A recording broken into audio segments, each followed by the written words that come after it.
वही आपको बता दें, आम आदमी पार्टी के आरोपों पर मनोज तिवारी ने पलटवार किया है। केजरीवाल के पास अब सम्मान नहीं, सिर्फ समन है। अरविंद केजरीवाल को ईडी का 9वां समन भेजा गया। आतिशी ने आज प्रेस कॉन्फ्रेंस करके यह जानकारी दी थी कि ईडी की तरफ से एक बार फिर अरविंद केजरीवाल को समन भेजा गया है। दिल्ली जल बोर्ड मामले में भी केजरीवाल को समन दिया गया है। केजरीवाल को गिरफ्तार करना चाहती है मोदी सरकार।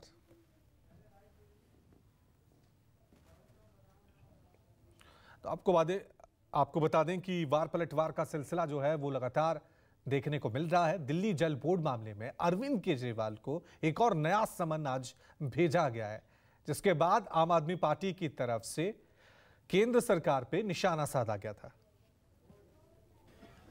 देखिए, अरविंद केजरीवाल का अब सम्मान नहीं है, अब अरविंद केजरीवाल को सिर्फ सम्मन है। 8 सम्मन की अवहेलना के बाद उनको कोर्ट की शरण में जाना पड़ा कि न्यायपालिका हमें बचाए, और न्यायपालिका थोड़ी देर के लिए राहत दी। चलो भाई, 8 सम्मन में नहीं गए तो थोड़ा देर के लिए बेल देते हैं, लेकिन फिर से कहा गया जाकर के इन्वेस्टिगेशन में शामिल होइए, और आज फिर 9वां सम्मन जाना और जल बोर्ड घोटाले का एक नया केस खुल जाना। ऐसा लगता है कि अरविंद केजरीवाल का हर विभाग में जहां हाथ रखिए वहीं भयानक घोटाला हो रखा है। कि कोर्ट की प्रक्रिया जैसे शुरू हुई उसके खत्म होने का इंतजार नहीं किया, कुछ ही घंटे के अंदर अंदर उसी केस में जिस पर कोर्ट में बहस हो रही है, कल शाम को अरविंद केजरीवाल जी को एक और समन मोदी जी की ईडी ने भेज दिया।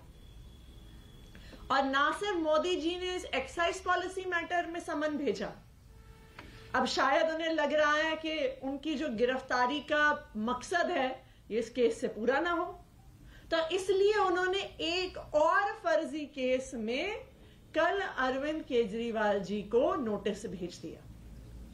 उन्होंने दिल्ली जल बोर्ड से जुड़े हुए किसी इन्वेस्टिगेशन को ज्वाइन करने को कहा है। एक ऐसा केस जो आज तक हमें पता भी नहीं चला है कि इसमें जांच क्या हो रही है, इसमें तथाकथित घोटाला क्या हुआ है, इसमें ईडी ने केस क्या दर्ज किया है, इस पर कोई खबर नहीं है। इस 100% फर्जी मामले में भी कल मोदी जी की सरकार ने अरविंद केजरीवाल को समन भेज दिया। इस खबर पे और ज्यादा जानकारी के लिए सीधा रुख करते हैं मेरे सहयोगी वरुण का। वरुण, कल हमने देखा था केजरीवाल को राहत मिली थी, कोर्ट की तरफ से जमानत मिली थी, आज एक और नया समन जल बोर्ड मामले में। क्या है ये पूरा मामला? देखिए, जल बोर्ड का ये मामला करीब 500 करोड़ का है, जिसमें टैंकर घोटाले का नाम दिया गया।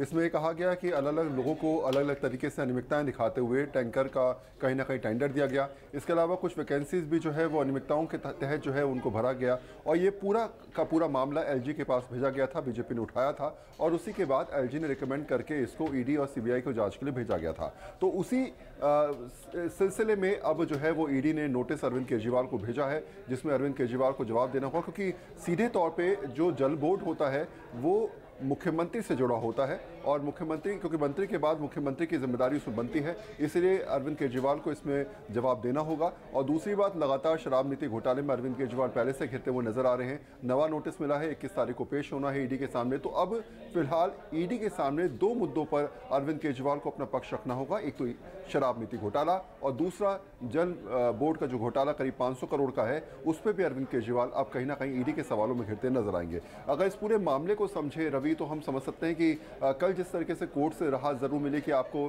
फिजिकली प्रेजेंस नहीं होना है कोर्ट के अंदर, एक राहत की बात अरविंद केजरीवाल के लिए जरूर है। लेकिन हाँ, ये जरूर है कि लोकसभा चुनावों के मद्देनजर जो परिस्थितियां बनती नजर आ रही हैं, उसमें आम आदमी पार्टी जानती है कि शराब नीति घोटाला या फिर जल बोर्ड के इस घोटाले के तहत अब वो घिरती नजर आ रही है, और अब आम जनता के बीच जाकर समझाने की रणनीति क्या रहेगी, और ऐसे में ईडी के सामने पेश ना होने की अगले मामले में कैसे अरविंद केजरीवाल या उनकी लीगल टीम जवाब देती है, ये भी देखना होगा। जी बिल्कुल वरुण, लेकिन एक डर जो है हम यहाँ पे साफ तौर से नजर आ रहा है, क्योंकि अब लोकसभा चुनाव की तारीखों की घोषणा हो गई है।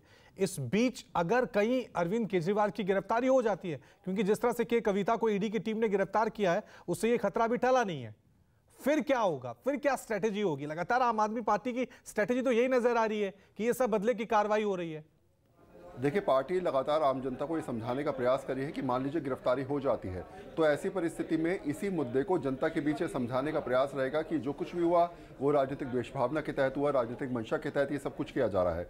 अगर इस बात को भुनाने का आम आदमी पार्टी प्रयास कर जाती है तो निश्चित तौर पर उसके लिए फायदेमंद चीज़ें साबित हो सकती है। लेकिन सबसे बड़ी बात, पार्टी का सबसे सुप्रीम नेता, पार्टी का संयोजक, दिल्ली के मुख्यमंत्री और एक ऐसा मात्र चेहरा जिस पर पूरी पार्टी टिकी हुई है, अगर वो जेल जाते हैं या फिर गिरफ्तारी होती है या परिस्थितियां बनती है तो निश्चित तौर पे आम आदमी पार्टी के लिए बैकफुट पे जाने वाली स्थिति होगी। शायद यही वजह है कि एक के बाद एक एग्रेशन के साथ आम आदमी पार्टी हर सम्मन के बाद जवाब दे रही है। कल केजरीवाल कोर्ट में पेश भी हुए और उससे पहले भी आपको याद होगा वीडियो कॉन्फ्रेंसिंग के जरिए कोर्ट में कहा था उन्होंने कि मैं इस बार वीडियो कॉन्फ्रेंसिंग के जरिए आया हूं, अगली बार मैं खुद स्वयं पेश होऊंगा। तो जानते हैं कि एक तरफ कोर्ट से राहत मिलना बहुत जरूरी है, जो उनको मिली भी। दूसरी तरफ अगर ईडी को टैकल करना है तो आम जनता के बीच जाना होगा, पार्टी की तरफ से एग्रेसिवली कैंपेन चलाना होगा और लोकसभा चुनाव को आसानी से निकालना है जिसमें गिरफ्तारी ना बने। तो ऐसे में ईडी को सपोर्ट करना है या नहीं करना, ये भी सोच विचार कर ही काम करना होगा। जी शुक्रिया वरुण तमाम जानकारी के लिए।